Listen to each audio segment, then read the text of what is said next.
Olá pessoal, bem-vindos à semana 4 do PET volume 3. Essa semana o nosso tema é sexo e herança genética. Vamos lá, tipos de herança. Vamos relembrar aqui algumas coisas que a gente viu lá no PET volume 2. O cariótipo humano, que é o conjunto de cromossomos da espécie humana, ele é representado da seguinte forma, veja bem. Nós temos aqui 22 pares de cromossomos que são iguais para homem e mulher. Aqui é o lado masculino, aqui é o lado feminino. Esses cromossomos correspondem. Veja que o cromossomo 1 masculino é idêntico ao cromossomo 1 feminino. E assim até o cromossomo 22, todos serão iguais. Quando chega no cromossomo 23, nós podemos perceber que o 23º cromossomo masculino é o XY. O 23º cromossomo feminino é o XX. Então, esses são os cromossomos sexuais. São eles que determinam se o indivíduo é macho ou se ele é fêmea, ok? Então, vamos lá. Temos a herança autossômica, né? Que é quando se refere a esses 22 pares de cromossomos que são iguais. E ela pode ser do tipo dominante ou recessiva. Temos também a herança heterossômica ou sexual, ou seja, herança que está ligada aos cromossomos sexuais, XY para homem, XX para mulher. A herança heterossômica ela pode ser restrita ao sexo, né, quando o gene estiver na região não homóloga do Y, ou seja, a parte do Y que não tem no X. Esse gene é carregado apenas pelo cromossomo Y. Essa herança heterossômica também pode ser do tipo ligada ao sexo, quando o gene estiver na região não homóloga do X, ou seja, a parte de X que não tem no Y. Esse gene é carregado pelo cromossomo X. Vamos lá, então.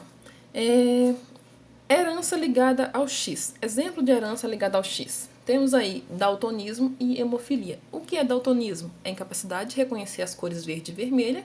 E o que é hemofilia? É a deficiência na coagulação sanguínea. Ambos os exemplos aí, pessoal, eles são padrões de herança recessiva ligada ao X, ou seja, pode estar presente tanto em homens quanto em mulheres, porque o homem tem cromossomo X, a mulher também tem o cromossomo X. Então, essa doença pode se manifestar tanto em homens quanto em mulheres. Porém, ela é mais frequente em homens. Por quê? Porque o homem carrega apenas um X, a mulher carrega 2. Então, para que o homem seja afetado, basta um gene no cromossomo X que ele já será afetado. A mulher precisará de 2, caso seja uma herança recessiva, ok? Vamos ver esses exemplos aqui para entender melhor. No caso do daltonismo, o gene Dzão, né, codifica a característica normal. Veja aí, XDzão, XDzão é uma mulher normal. XDzão, XDzinho é uma mulher normal portadora. Significa o quê? Ela é normal, mas ela carrega o gene para a doença, mas ele não se manifesta nela. Ela apenas é portadora do gene. E quando a mulher for XDzinho, XDzinho, ela será daltônica. Aí sim ela será daltônica. Ela precisa de dose dupla do gene recessivo para ser daltônica. No caso do homem, ele vai ser XDzão Y quando ele for normal. E XDzinho Y quando ele for daltônico. Então observe que basta um Dzinho para que ele seja daltônico. Para a mulher precisa de 2 Dzinho para ela ser daltônica, ok? Nós vimos que isso aqui vai se repetir no caso da hemofilia também. Observe, no caso do sexo masculino, XHzão Y é um homem normal. XHzinho Y é um homem hemofílico. No caso do sexo feminino, XHzão, XHzão é uma mulher normal. XHzão, XHzinho também é uma mulher normal, porém portadora do gene, né?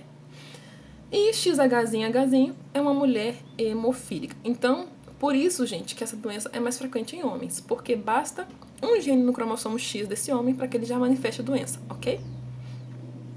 A próxima é a herança restrita ao sexo.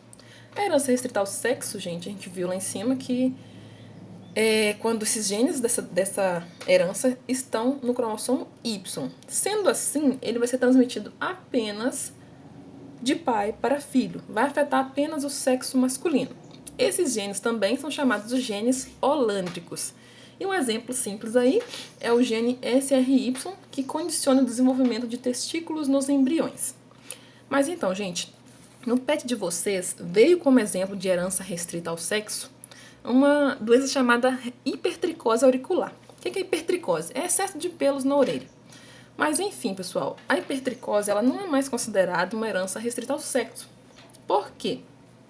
Porque já foram feitos alguns estudos que conseguiram identificar que um homem com hipertricose gerou filhos sem hipertricose. Então, para a doença ser restrita ao sexo, obrigatoriamente ela tem que ser transmitida de pai para filho. Então, por esta razão, essa doença chamada hipertricose auricular, ela é chamada de autossômica influenciada pelo sexo. Na verdade, nem é uma doença, né? É uma herança, né? É uma característica. Mas enfim, é só para explicar porque vocês vão ver no pé de vocês aí, então desconsidera, tá, gente? A hipertricose não é restrita ao sexo, e sim uma herança autossômica influenciada pelo sexo. Lógico que essa informação eu tirei do livro de vocês, né, que vocês estudariam de forma presencial esse ano.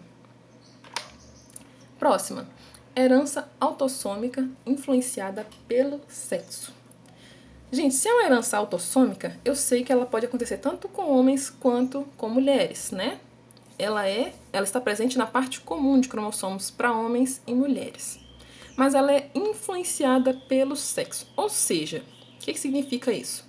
É um gene autossômico, mas ele vai se comportar de maneira diferente em homens e mulheres, devido à presença de hormônios diferentes. Nós sabemos que homens têm testosterona e mulheres têm progesterona e estrogênio. Então, vamos observar aqui no quadro. Observe os genótipos. Para a calvície, né? Um exemplo clássico aí é a calvície. O genótipo Czão, no homem, significa que o homem vai ser calvo. Na mulher, ela também vai ser calva. Vamos para o último aqui. Esquece esse do meio por enquanto. O genótipo Czinho no homem significa que ele não é calvo. A mulher, a mesma coisa. Se ela for Czinho, ela não será calva. Portanto, até aí tá igual. Agora observe aqui, ó, quando o genótipo for heterozigoto, Czinho. No homem, se ele for Czinho, ele será calvo. Na mulher, se ela for Czinho, ela não será calva. Olha isso, gente. É como se o gene da calvície, o Czão, é como se ele atuasse no homem de uma maneira mais potente e na mulher de uma maneira mais fraca, como se ele atuasse de uma maneira mais recessiva na mulher. Porque basta, gente, no homem basta um gene Czão, né? Czinho, basta um Czão para que ele já seja calvo. Na mulher, apenas um Czão não torna ela calva. Para ela ser calva, ela tem que ter os dois genes dominantes em homozigose. Ela tem que ser Czão, para ela ser calva. Apenas ser Czinho não torna ela calva. Então, esse gene da calvície atua na mulher de uma maneira diferente da maneira que ele atua no homem, ok? Espero que tenha entendido.